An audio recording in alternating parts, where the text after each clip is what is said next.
On January 17, 2008, in the quiet city of Northport, Florida, 21-year-old Denise Amber Lee was at home with her two small sons. Denise was a stay-at-home mother and the wife of Nathan Lee, a local public works employee.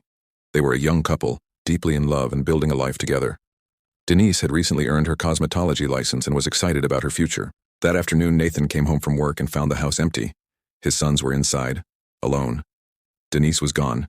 Her purse, keys, and phone were still in the house. Nothing appeared stolen, and there were no signs of forced entry. Panic set in immediately. Nathan reported her missing, and police launched a search. The case would quickly spiral into one of the most tragic and frustrating criminal investigations in Florida's history. Investigators soon learned that Denise had been abducted by a man named Michael King. King was a 36-year-old unemployed former plumber who lived alone and had no previous violent criminal record. That day, King drove through Denise's neighborhood in a green Camaro, spotted her outside, and decided to act on an impulse that would devastate an entire family.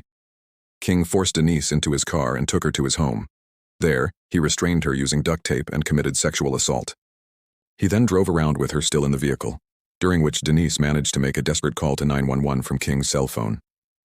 During the harrowing 6-minute call, she tried to give the dispatcher as many details as she could, including landmarks and a description of the vehicle.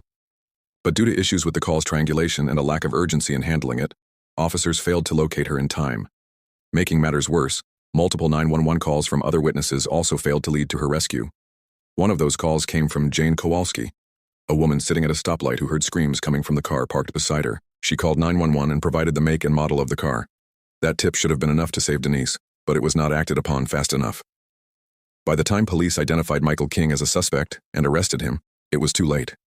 Denise's body was found buried in a shallow grave near King's home.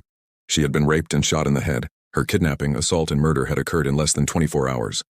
The community was outraged. Denise had done everything she could to save herself. She fought, gave critical information, and even called 911 while in captivity. But system failures at every level let her down. At trial, the evidence against Michael King was overwhelming. DNA evidence, the 911 recording, and surveillance footage placed him at the scene. Denise's voice on the 911 call haunted the courtroom. Her final moments became the centerpiece of the prosecution's case. The jury deliberated for only a few hours before finding King guilty of first-degree murder, kidnapping, and sexual assault. In 2009, he was sentenced to death.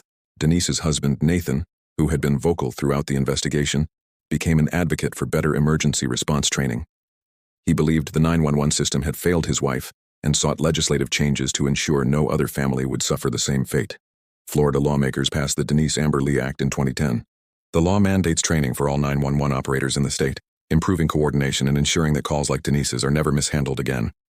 Her legacy is one of tragic loss but also of change and courage.